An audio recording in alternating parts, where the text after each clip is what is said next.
recover from that? Eli, I think it took him probably half the season to get confident as you look back on it. At the time, he didn't see it because he got hurt on the third practice and took him out of all of two-a-day camp.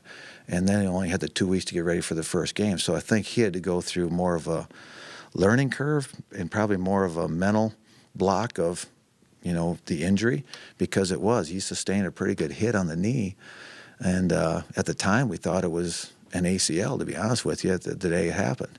And then it turned out that it wasn't, and we were very fortunate. And then you could see him in the second half of the season, just get better and stronger. So maybe it was the injury, maybe it was he became more calm with the calls and more aware of what was going on around him. So maybe it was a little bit of everything where he got better.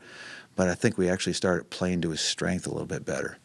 And I think the big thing from last year to this year, going into, the system, if you want to go that route, is I think that we hired 4 guys after July 1st last year. DJ Vokalek didn't go to practice. He got here the day before practice. I mean, there's a lot of guys. So it was just getting that connection made, that coordination made, and then the players the coaches understand the players is probably more important to me, because we got to figure out how to use them instead of just, hey, draw this play up and it's supposed to work. I'd rather make sure the player's got an opportunity to be successful with his talent.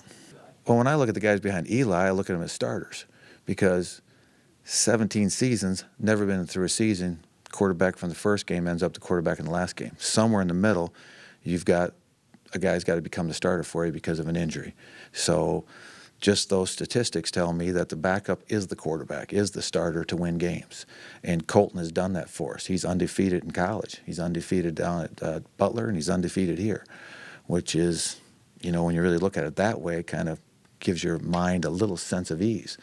I think Keller is, he's the redshirt freshman that needs to get a lot of opportunities this spring, because he didn't have much opportunity last year.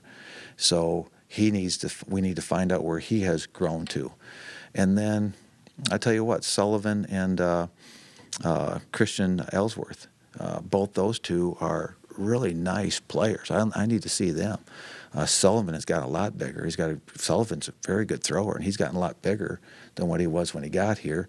And Christian Ellsworth is coming into his redshirt sophomore year, so he's got a better understanding of everything. So the cupboard's not bare, so we got to develop some guys that are coming along and find out where Keller's at, knowing that Colton, there's a good group there that we need to develop to see when we do get put in that situation, the next man in can win.